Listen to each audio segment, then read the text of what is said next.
दोस्तों, क्या तमिलनाडु के नए मुख्यमंत्री विजय थालापति ने मोदी और अमित शाह को दे दी है खुली धमकी? क्या सच में ऐसा हो रहा है कि एक राज्य का मुख्यमंत्री देश के प्रधानमंत्री और गृह मंत्री के खिलाफ खड़ा हो गया है? क्या अब दिल्ली बनाम चेन्नई की लड़ाई शुरू हो चुकी है? और सबसे बड़ा सवाल, जिस आदमी ने अभी अभी सत्ता संभाली है, क्या वह अगले प्रधानमंत्री की दौड़ में भी अपना नाम लिखवाने की तैयारी कर रहा है? दोस्तों, आज की इस वीडियो में हम इन सभी सवालों के जवाब ढूंढेंगे, लेकिन पहले बात करते हैं उस असली माहौल की जिससे ये सब हो रहा है। देखिए दोस्तों, आज इस देश में एक बहुत बड़ा तबका है जो बेहद फ्रस्ट्रेटेड है, और ये फ्रस्ट्रेशन किसी एक चीज की वजह से नहीं है।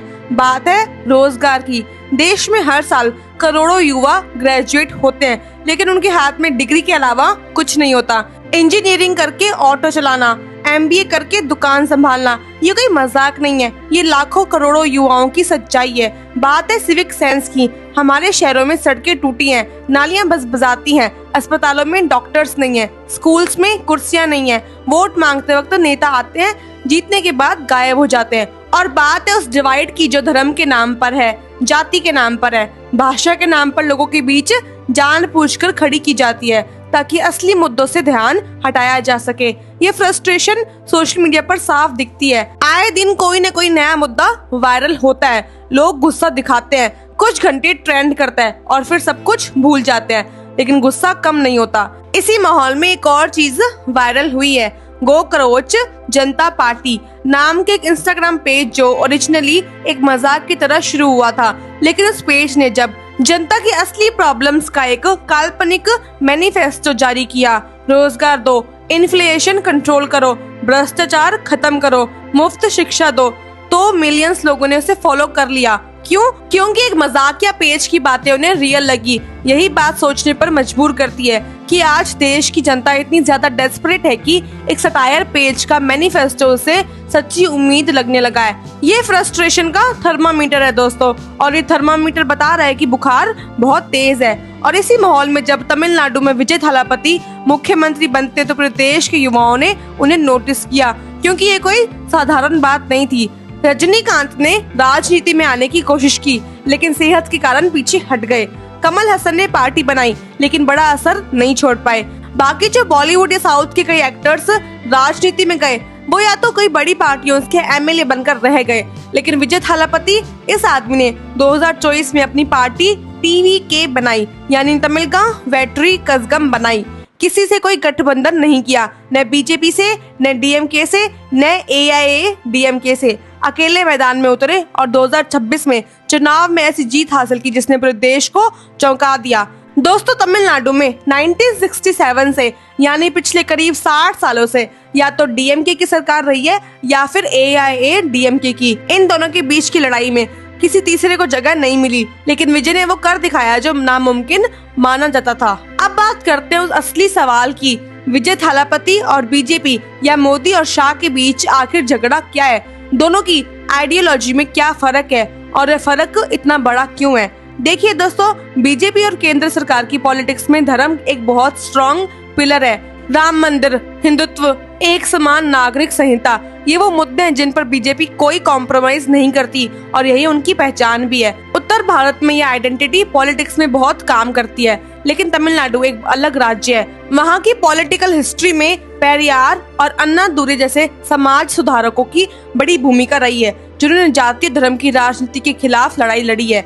तमिलनाडु में सनातन धर्म को लेकर जब उदयनिधि स्टालिन ने बयान दिया, तो वह बयान चाहे कितना भी विवादास्पद था, लेकिन उसे वहाँ के एक बड़े वर्ग का सपोर्ट मिला था। इसका मतलब यह है कि तमिलनाडु की जनता का एक हिस्सा उत्तर भारत की धार्मिक राजनीति से खूब कनेक्ट नहीं करता। विजय इसी जमीन से निकले हैं। उन्होंने खुलकर कहा है कि उनकी TVK BJP की वैचारिक दुश्मन है। उन्होंने पार्टी मीटिंग्स में साफ शब्दों में कहा है कि BJP के साथ न सार्वजनिक रूप से कोई गठबंधन होगा और न पर्दे के पीछे। उनका एक बयान तो बहुत चर्चा में आया, जिसमें उन्होंने कहा कि BJP कहीं और जहर के बीज बोए, लेकिन तमिलनाडु में ये नहीं चलेगा। उन्होंने यह भी कहा कि जो अन्ना और पेरियार का विरोध करते हैं वो तमिलनाडु में जीत नहीं सकते। दूसरी तरफ उन्होंने DMK को भी नहीं बख्शा। DMK पर उन्होंने परिवारवाद का आरोप लगाया। उन्होंने कहा कि एक पार्टी ने पूरे तमिलनाडु को अपनी निजी संपत्ति समझ लिया है, और यहीं से शुरू हुआ वो खेल जिसे लोगों ने धमकी का नाम दे दिया।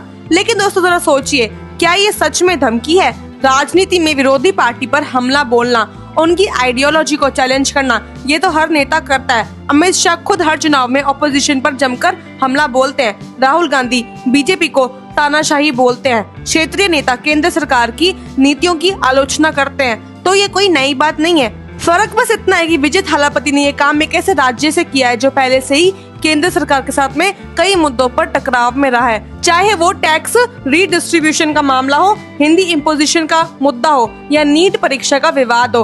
और जब एक लोकप्रिय चेहरे ने इन सब मुद्दों को एक साथ उठाया तो सोशल मीडिया ने उसे धमकी का रंग दे दिया। यही वायरल होता है और यही ट्रेंडिंग होता है और यही आपको अभी देखने मिल रहा है। अब बात करते हैं मुख्यमंत्री बनते ही विजय ने जो कदम उठाए उनकी। पहला, महिलाओं के लिए मासिक आर्थिक सहायता योजना का ऐलान। दूसरा, सरकारी बसों में महिलाओं के लिए निःशुल्क यात्रा की सुविधा। तीसरा, सरकारी स्कूलों की हालत सुधारने के लिए स्पेशल बजट एलोकेशन। चौथा, एलपीजी सिलेंडर सब्सिडाइज्ड दर पर देने की योजना। पांचवा, नीट परीक्षा के मुद्दे पर आवाज उठाई और गांव के गरीब बच्चों के साथ हो रहे अन्याय को नेशनल प्लेटफॉर्म पर हाईलाइट किया।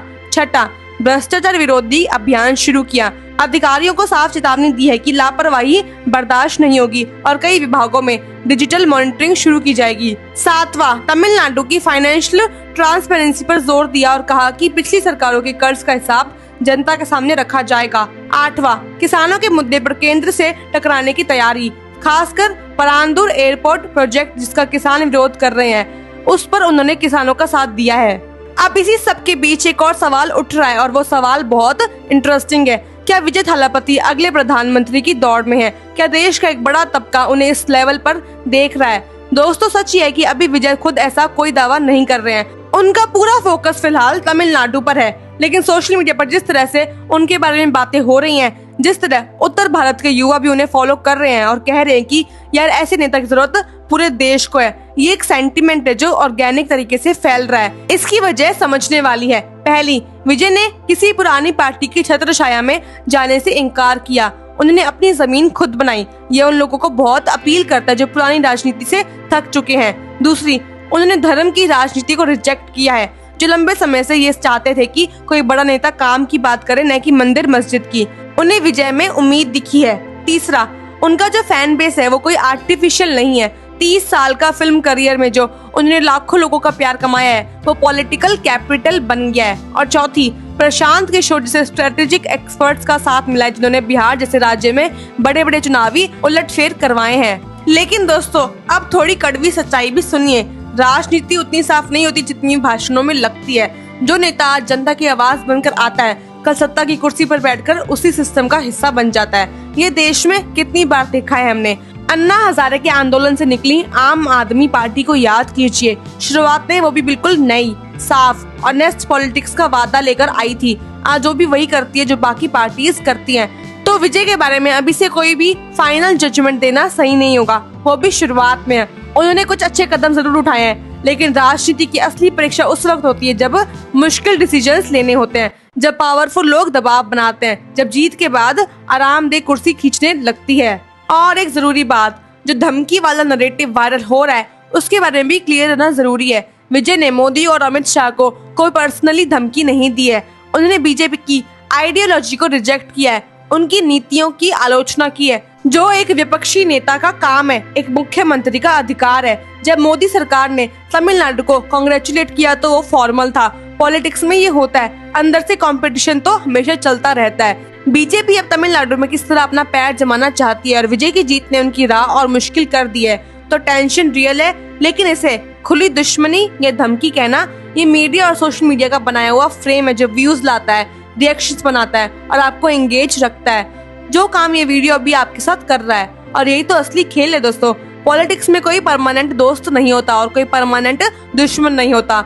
जो आज एक दूसरे पर हमला बोल रहे हैं, कल जरूरत पड़ेगी तो एक मंच पर खड़े होंगे। ये हमने 2019 में देखा, 2024 में देखा। अल्टीमेटली जनता एक चेस बोर्ड की तरह होती है, जहाँ नेता अपनी चालें चलता है, किले बनाता है, गठजोड़ करते हैं और हम सब अपनी जगह पर खड़े रहते हैं। इसलिए दोस्तों, किसी भी नेता के बारे में, चाहे वो विजय हो, मोदी हो, राहुल हो, ब्लाइंड फेथ मत रखिए। जो दिखता है उसे देखिए, जो होता है उसे परखिए, सवाल पूछते रहिए। यही सबसे बड़ी जनशक्ति है। विजय थालापति ने जो करके दिखाया वो काबिले तारीफ जरूर है। एक फिल्म स्टार का बिना किसी बड़ी पार्टी के सपोर्ट के अपने अकेले दम पर इतने बड़े राज्य में सत्ता हासिल करना, ये इंडियन पॉलिटिकल हिस्ट्री में एक नया चैप्टर है। लेकिन असली सवाल ये नहीं है कि वो सीएम कैसे बने, असली सवाल ये है कि अब जब वो बने हैं तो जनता के लिए क्या करते हैं। वह एक नेता के तौर पर कितने वक्त तक उसी जोश और उसी ईमानदारी को बरकरार रख पाते हैं। यही तय करेगा कि वो तमिलनाडु के एमजीआर बनेंगे या बस एक और बड़ा एक्सपेरिमेंट जो वक्त के साथ धुंधला पड़ जाएगा। तो दोस्तों देखते रहिए, तमिलनाडु की कहानी अभी शुरू हुई है, इसका अगला चैप्टर क्या होगा वो हम सब मिलकर देखेंगे। वीडियो पसंद आए तो वीडियो को लाइक कीजिए, शेयर कीजिए, हाइप कीजिए, चैनल को सब्सक्राइब करें, बेल आइकन प्रेस करें। जय हिंद, जय भारत।